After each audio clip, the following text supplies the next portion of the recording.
शिक्षक भरती प्रक्रियेतून 8 जिल्हे वगळलेले आहेत। या संदर्भातला नुकताच मी व्हिडिओ चॅनलवरती टाकला होता।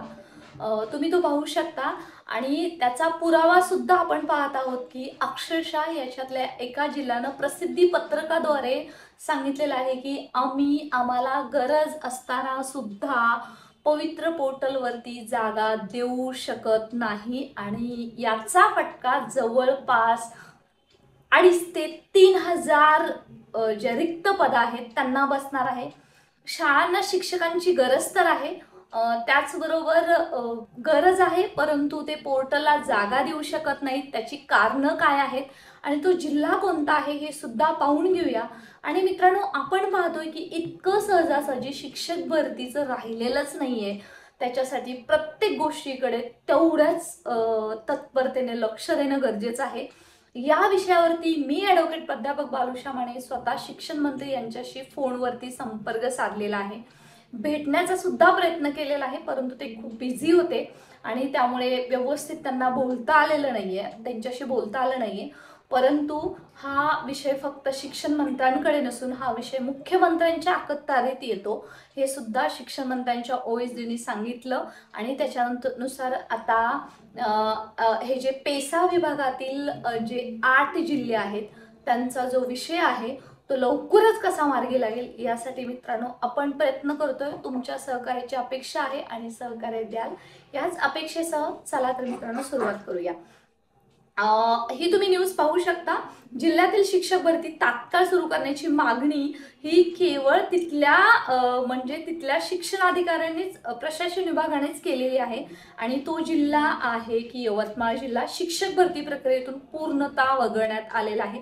त्याचं कारण आहे 27 फेब्रुवारी 2024 ला SC-BC आरक्षण लागू झालं, परंतु पेसा विभागामध्ये जे काही 8 आदिवासी बहुल जिल्हे आहेत त्याच्यामध्ये यवतमाळ आहे, चंद्रपूर आहे, गडचिरोली आहे, धुळे आहे, नंदुरबार आहे, नाशिक आहे, पालघर आहे आणि रायगड आहे। त्यामुळे स्वतंत्र GR काढायला हवा सामान्य प्रशासन विभागाने या विभागासाठी की बाबा हे SC-BC आरक्षण आहे ते कसं लावायचं।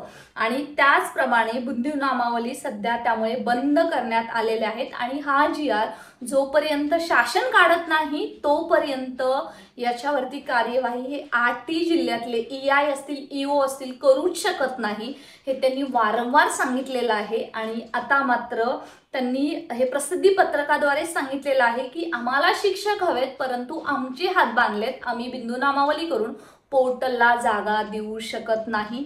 आपल्या सर्वांना माहिती की पोर्टलला जागा देण्याची 28 फेब्रुवारी शेवटची तारीख आहे। त्याच धर्तीवरती शिवनिटी फाउंडेशनच्या माध्यमातून मी संस्थापक अध्यक्ष प्राध्यापक बालुशा माने आम्ही मागणी केली की अजून पोर्टलला जागा देण्यासाठी व्यवस्थापनांना मुदतवाढ देण्यात यावी, कारण मित्रांनो जवळपास या 8 जिल्ह्यामध्ये नाही म्हटलं तर 2,500 ते 3,000 जागा आहेत त्या पोर्टलवरती यायला हव्यात। त्या GR बद्दल काय तर GR सध्या इन प्रोसेसमध्ये आहे। यासाठी आपले अभियोग्यताधारक आणि शिक्षक संघटना सुद्धा याच्यासाठी काम करत आहेत, त्याचा कंटिन्युअस पाठपुरावा सुद्धा घेत आहेत। त्याचबरोबर हा GR रद्दच कसा होईल याच्यासाठी सुद्धा आपण प्रयत्न करत राहू।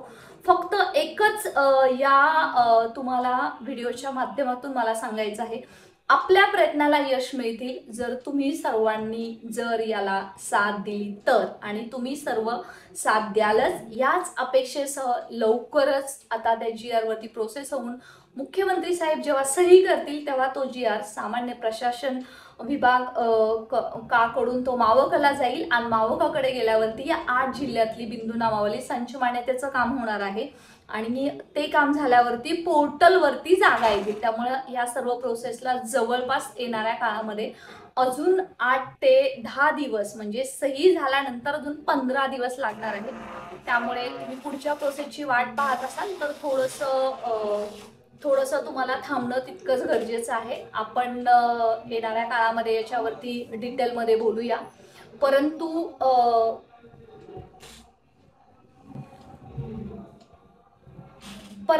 आपला कोणीतरी आवाज दिला होता त्याच्यामुळे थोडंसं डिस्ट्रॅक्ट झालं।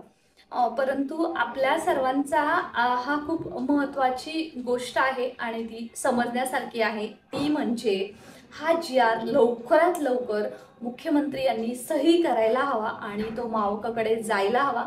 जसा तो मावकाकडे जाईल त्या 8ही जिल्ह्यातले बिंदू नामावली फटाफट केल्या जातील. कारण इथले EI आहेत, EO आहेत, ते स्वतः सांगत आहेत की तुम्ही लोक याच्यासाठी प्रयत्न करा, आपण याच्यासाठी प्रयत्न करूया. संघटना युवा विद्यार्थी असोसिएशन सुद्धा चांगला पाठपुरावा याच्यासाठी करते. खरंच त्यांच्या मनापासून धन्यवाद.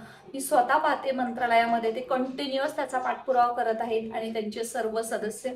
त्याचबरोबर आपल्या प्रयत्नाला यश येतीलच. याच अपेक्षेसह पोर्टलवरती सेकंड फेजच्या जागा सुद्धा वाढतील. याच अपेक्षेसह स्टे कनेक्टेड.